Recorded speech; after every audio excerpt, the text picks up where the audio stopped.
I have set out only to seek reform. Islaah. Of my grandfather's ummah. I want to enjoin goodness and forbid evil. And to follow the seerah of my grandfather and my father. Imam Hussein. So inshallah, in this segment, we are going to talk about the Karbala story in terms of truth versus fantasy. In other words, a lot of the things that are being recited on the mimbar do they form a coherent whole, or do they introduce a whole bunch of theological problems? Do they introduce a lot of discrepancies that kind of throw the water on a whole lot of it?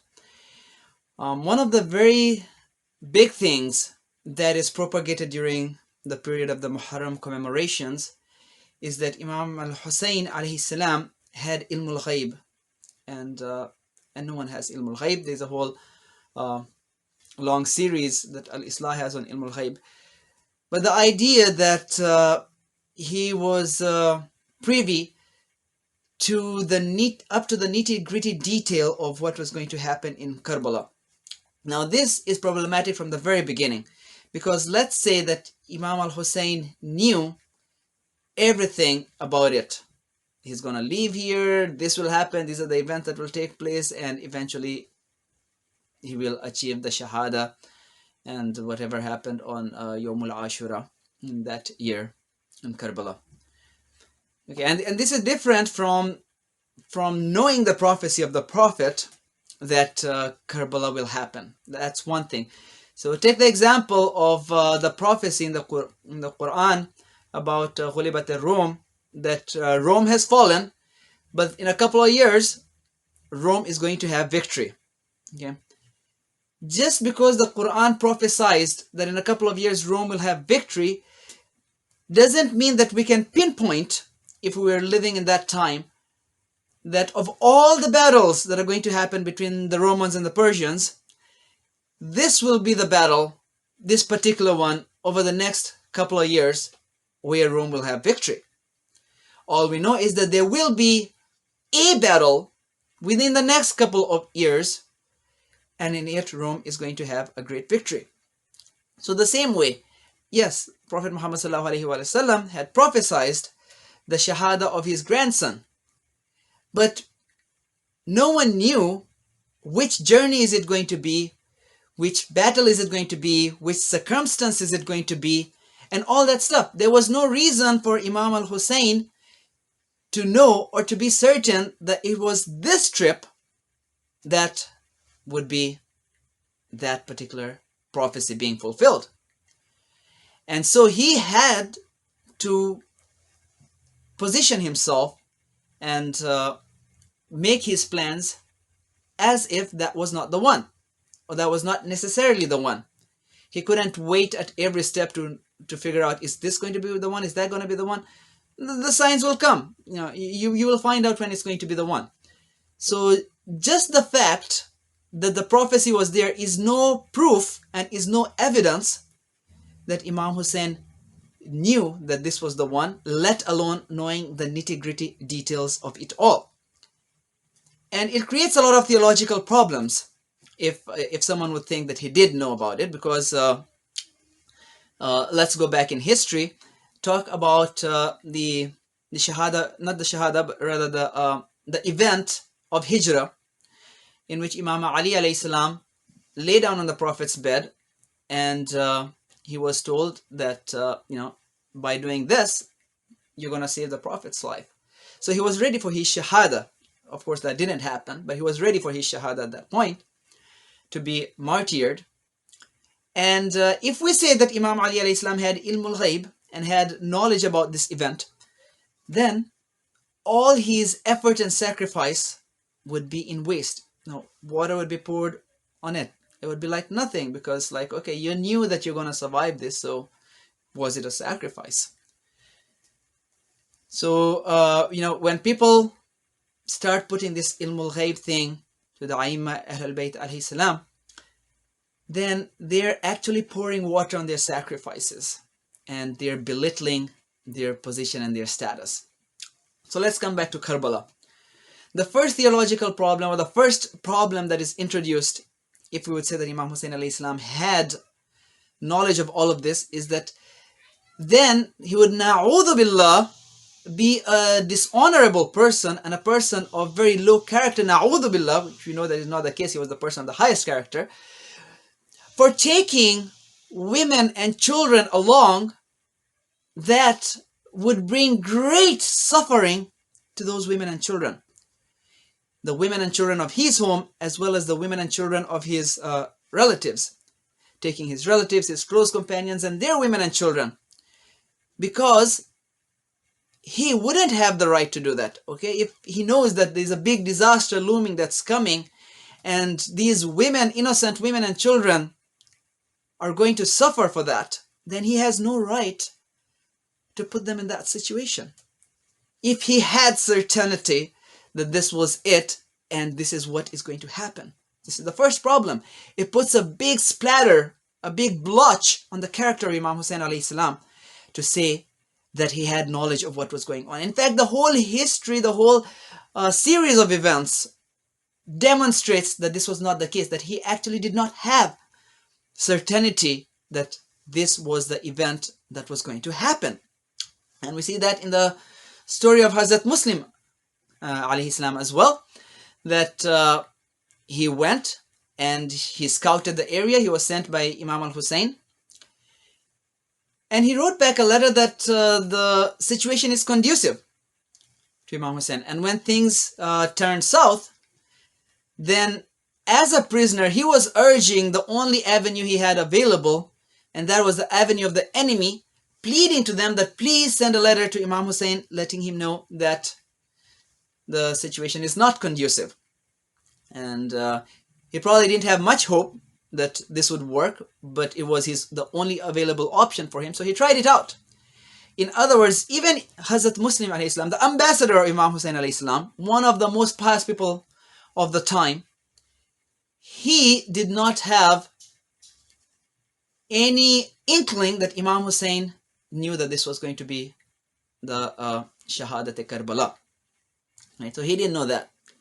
And he knew way more than we know. And he was one of the greatest scholars of the time and one of the closest people right there with Imam Hussein alayhi salam. So then some people will suggest that Imam Hussein was pretending, na'udhu billah, and Hazrat Muslim was pretending, and all of this was a pretense game. They knew what was happening, but they just had to pretend to make this a show. And that in itself is very insulting.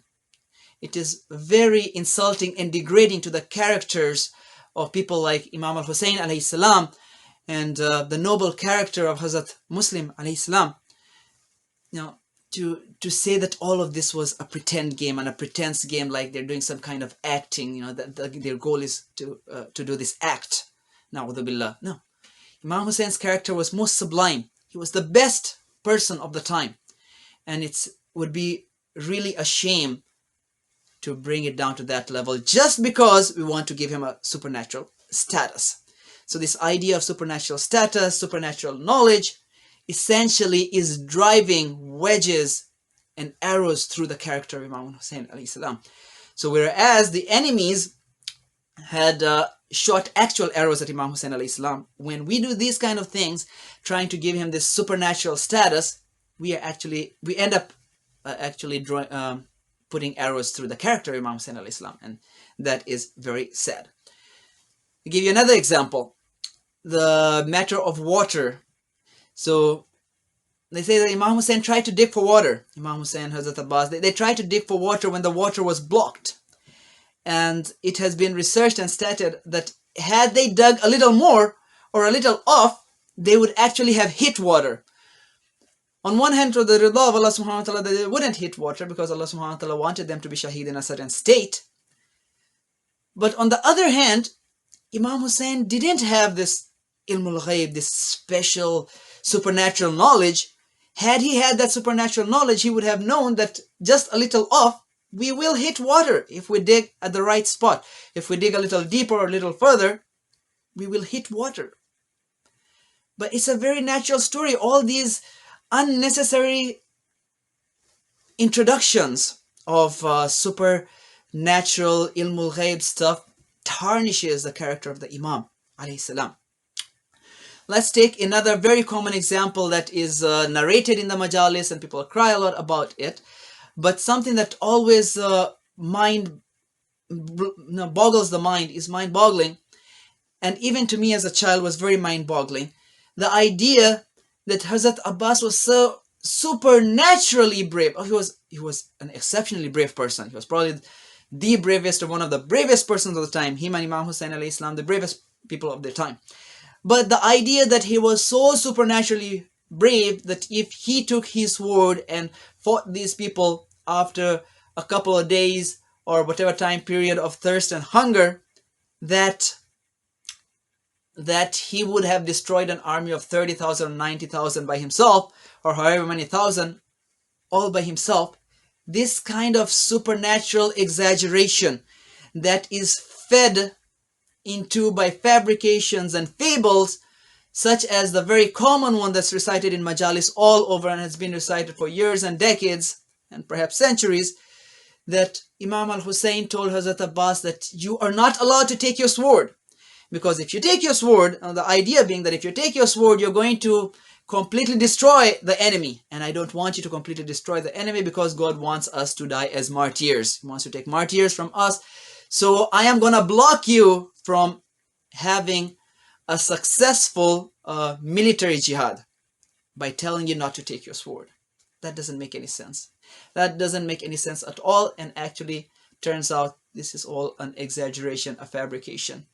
And it tarnishes the character of Hazrat Abbas. I mean, he was a great man, an icon of loyalty, an icon of bravery and courage, and he did his best, and he fought, and he destroyed many of the enemies, and he died a great shahada. May Allah subhanahu wa ta'ala shower his blessings upon the great noble knight Hazrat Abbas.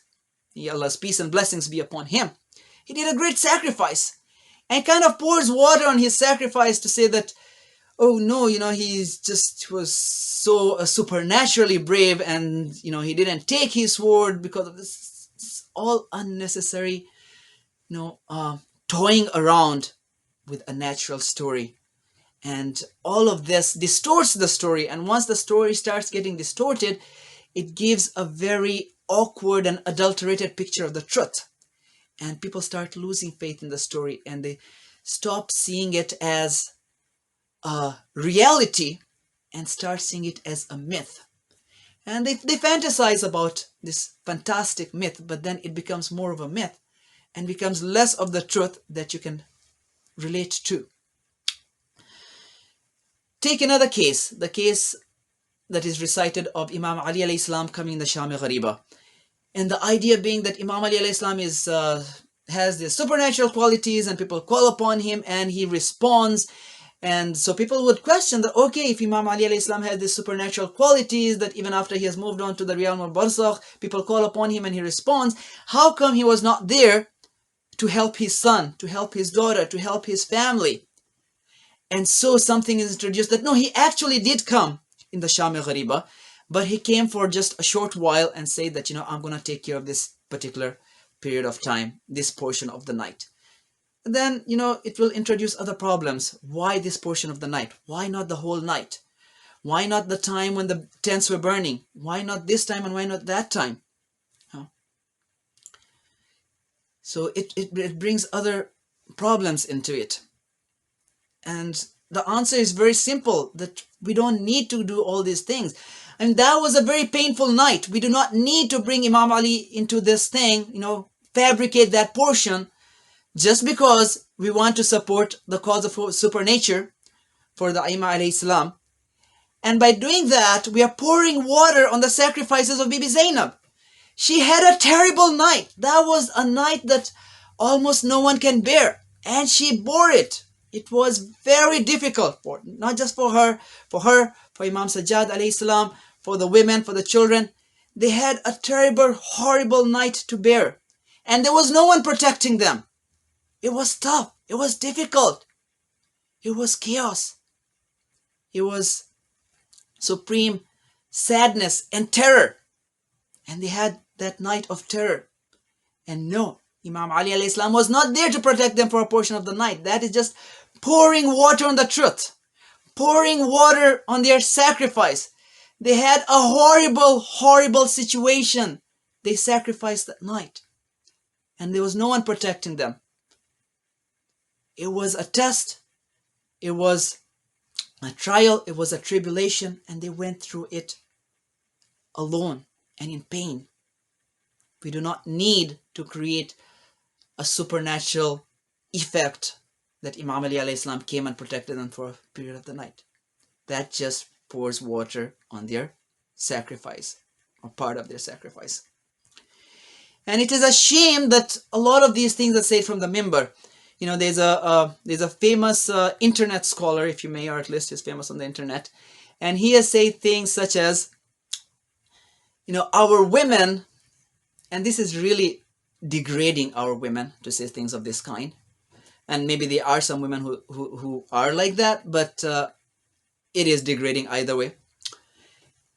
And he's not the only one. There are other people like that who says these kind of things. I'll give this example. That, yeah, we cry out, Ya Ali Adrikni. We cry out, Ya Ali Madad.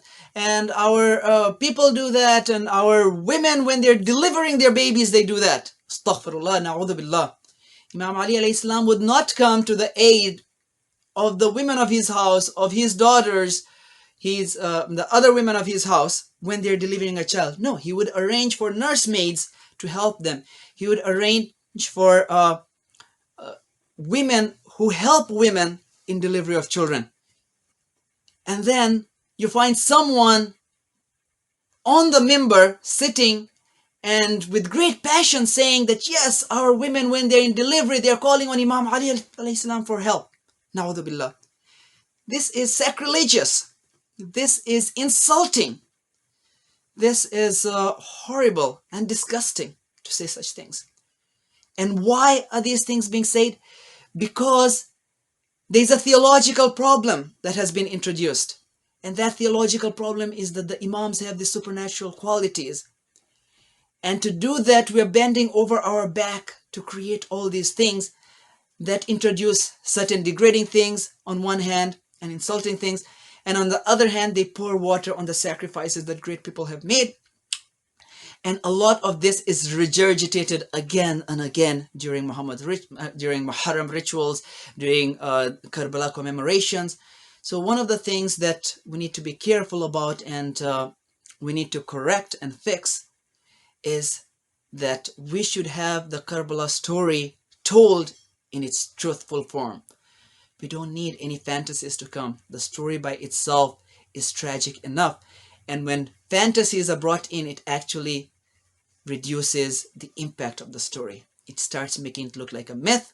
It introduces theological problems. It pours water on the sacrifices of people, and it even may introduce elements of disgust when some people will present this on the mimbar in such a way that they have converted it to mythology. We do not need a Karbala mythology. We need to keep it to the truth, the Karbala sacrifice, the Karbala tragedy. And that is something that all people of truth will be able to relate to, all people of Haqq will be able to relate to, irrespective of their religious leanings. The Karbala tragedy is something that everyone can relate to, as long as we keep it truthful and we make sure that it does not become mythology and we do not introduce mythological elements in it. Thank you for watching. Please consider subscribing. Also click the bell icon and choose the all option to get notified for upcoming videos automatically.